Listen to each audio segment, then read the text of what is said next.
When people say to lie on a resume, it sparks a surprisingly heated debate, almost like arguing over whether pineapple belongs on pizza. Some folks swear a resume should be polished to perfection. Others treat it like a creative writing assignment with bullet points. And somewhere in the middle sits a lot of confused job seekers wondering what on earth they're allowed to tweak. Today, we dive into that gray zone with a story that captures exactly that confusion. So let's shift from the big picture to one person's sincere question, one that probably resonates with way more people than would ever admit it. A poster asks what people even mean when they say to lie on a resume. Are we talking totally fake jobs, exaggerated responsibilities, stretched dates, or inflated skills? They're not trying to get away with anything. They just genuinely don't get the rules. That honesty opens the door to a fascinating mix of responses, ranging from sarcastic to strategic to genuinely thoughtful. Let's explore the spectrum. Just a quick welcome to Better Life FAQs. If you want more simple, practical answers like this, be sure to share, like, and subscribe. Now let's continue. First up, humor disguised as career advice. One commenter jokes, you could just claim to have been the general manager of a long-gone Blockbuster. After all, who's going to check? This answer blends comedy with a cynical truth. People sometimes feel pressured to stretch the truth because verification feels unlikely. It taps into a cultural nostalgia too. Naming a defunct store signals, relax, this is hypothetical, while still making a point. The deeper layer here is how trust works in hiring. Employers usually assume honesty until something looks suspicious. But even if no one can call up Blockbuster headquarters, deception often unravels during interviews. For example, imagine claiming you manage the team of 40, only to freeze when asked about leadership strategies. The joke also reflects frustration with the job market, where candidates feel they must appear exceptional just to get noticed. And yet, beneath the humor lies a caution. Even unverifiable lies can backfire. Skills get tested, stories get probed, and confidence can crack under pressure. So while the comment is funny, it's really a commentary on insecurity disguised as bravado. After the laughter fades, another viewer brings things back to a more nuanced middle ground. Here comes the Exaggerate Responsibly school of thought. This commenter says it's fine to embellish. Just don't lie. Keep the timeline accurate, then treat the rest like persuasive storytelling.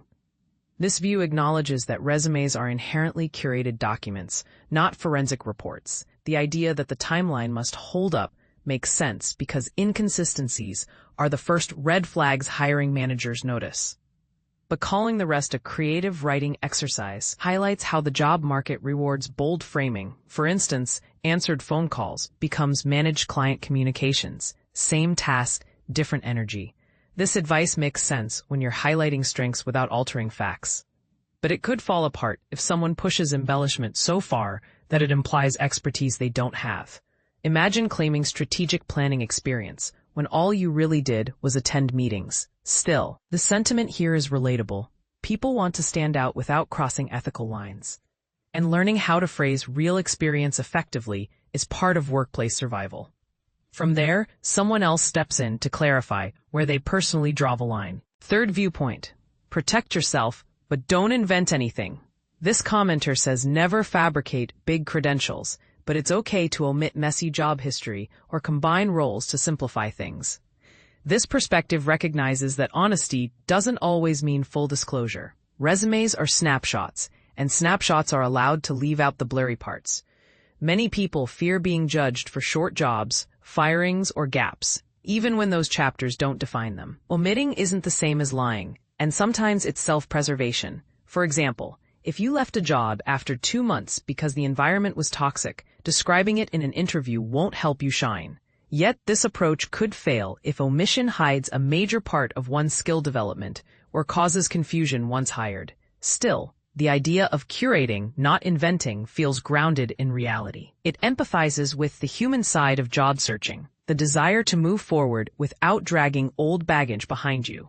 Next, we shift from self-protection to self-doubt, with someone worried about being caught in their own embellishment. A viewer finally voices the fear many silently have. What if they find out? This person wonders whether embellishing their experience will be exposed during reference checks. This question taps directly into the anxiety behind resume crafting. They've done the tasks, just not at the impressive level the resume wording suggests. That's a common struggle. Is confidence the same as exaggeration? In most reference checks, employers get broad impressions, not micro-level confirmations. But that doesn't erase the fear. And that fear is useful. It's a sign you're still grounded in honesty. An example, listing project coordination because you occasionally helped organize schedules is fine. But claiming you led full projects could collapse fast in an interview. The key difference is framing versus fabricating. When you've genuinely done something, even in small doses, you can expand on it truthfully. This comment reveals how modern job descriptions often pressure candidates to sound superhuman. Understanding that helps people avoid overselling while still being confident. Then someone cuts straight to the heart of it with a blunt definition. Here's the no-nonsense take. This commenter says slight exaggeration is normal, but flat-out lying about duties or titles is fraud. This answer draws a clean, bold line, one many job seekers quietly tiptoe around. Light polish? Acceptable. Invented accomplishments? Absolutely not. Their clarity is refreshing in a world where resume culture feels increasingly slippery. It acknowledges that people naturally emphasize their best work while warning that fabricating whole responsibilities destroys trust. Imagine claiming to have been a supervisor when you were never promoted. Once hired, the truth would reveal itself immediately. The beauty of this perspective is its simplicity. Exaggeration becomes a communication tool, not a mask. But real lies create long-term problems, ethical, emotional, and practical. This view reminds us that stretching words is one thing. Stretching reality is another. From clean lines, we move into a comment that offers a very specific and very relatable example. Next up, the artful embellisher with a sense of humor. This commenter shows how turning a simple spreadsheet into a process improvement can sound like a major achievement. This example is both charming and revealing. They didn't invent the task. They reframed it in outcome-oriented language that employers understand. Business settings reward impact statements, even when the impact is modest. The funny twist is that their 30% improvement wasn't real, but the underlying work was. That's where ethical framing becomes tricky. In one scenario, it's clever phrasing. In another, it borders on misleading. For instance, if you truly streamlined a system but didn't measure the results, it's safer to say you improved efficiency rather than cite numbers. Still, the heart of this comment is about communicating value. Many people struggle to articulate their contributions, and embellishing, ethically, can help bridge that gap. It also highlights flaws in hiring. Recruiters often skin for power verbs instead of substance. From strategic polishing, we pivot to someone who argues that everyone bends the rules because the system demands it. Now we enter the survival mode perspective. This commenter says people lie about everything from roles to skills to beat ATS filters and unrealistic job requirements. This viewpoint reflects a growing frustration with automated hiring systems. They list fake experience, boosted skill levels, and copy-pasted descriptions as common resume tactics. It's a raw look at the pressure candidates feel just to stay visible in a crowded job market. But while relatable, the advice is risky. Fabricating roles or abilities can crumble during interviews or background checks. Imagine claiming coding proficiency to pass ATS filters, only to be given a live skills assessment. The real insight here is that people feel forced into performance language because machines, not humans, do the first round of reading. It exposes a structural problem more than a personal failing. Still, despite the pragmatism, honesty remains the safer long-term path. From survival tactics, we head into a more uplifting perspective, one that reframes genuine experience in a new light. This one is quietly inspiring. The commenter added their lifelong family ranch work to their resume, giving it a proper job title and company name, and immediately got more interviews. This example shows the power of recognizing your own value. The tasks they performed were real. They just lacked formal framing. By giving their role a clear title and the ranch a professional name, they translated lived experience into something employers could understand. Many people underestimate the worth of informal or family-based work. Yet those roles often build responsibility, mechanical aptitude, problem-solving, and independence. This approach can fail only if the person invents duties they never performed. But here, everything was truthful, just expressed professionally. It's a reminder that resumes aren't about where you worked, but what the work taught you. And sometimes the experience you've been overlooking is the most impressive part. Next, we jump into the modern solution many people use when words don't come easily. Enter the AI-assisted resume. This viewer tailors every resume by pasting job descriptions into ChatGPT. This comment captures a very current reality. People use AI to translate their experience into employer-friendly language, and in most cases, it's not lying, it's refining. The facts stay the same. The phrasing becomes sharper.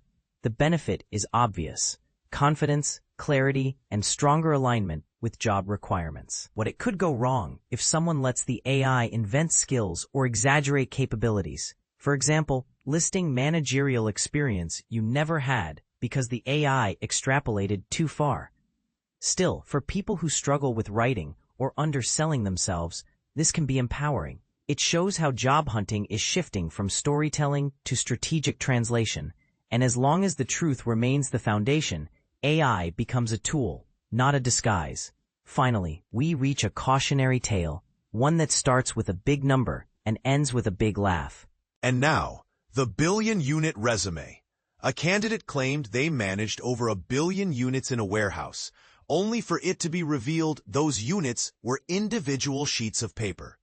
This story is hilarious because it represents resume exaggeration at its most literal.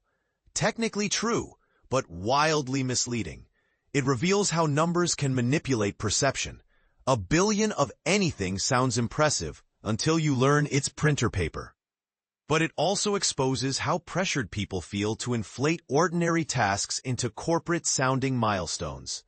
An exaggeration like this is harmlessly funny on paper, but in real life, it undermines credibility the moment the truth surfaces.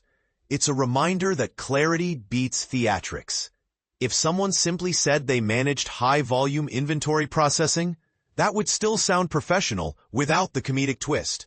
The lesson here is simple. If your claim depends on creative math to sound impressive, it's probably not the best angle. With all these perspectives laid out, let's pull the threads together. Across all these viewpoints, one theme emerges. People want to present themselves truthfully, but the hiring world often forces them to speak in a language of a confidence, impact, and polish. The line between framing and fiction is thin, but navigable. The real takeaway is that resumes are storytelling tools, not confessionals, but not fiction either. You're allowed to frame your experience in the strongest, clearest way without leaving the truth behind. Emphasize what matters, omit what distracts, and never claim what you can't back up. Focus on skills you genuinely have, even if they came from unexpected places. And most importantly, trust that honesty paired with strong presentation is still the winning combination. If you're unsure how to frame something, ask yourself, could I confidently explain this in an interview? If the answer is yes, you're on safe ground. So as we ease into the final moments, let the tension around resume rules soften just a bit. At the end of the day, your resume is just a bridge, one that leads from who you've been to who you're becoming. Build it sturdy, shape it thoughtfully, and let it reflect the truth in its best light. Thanks for listening, and take a breath. You're doing better than you think.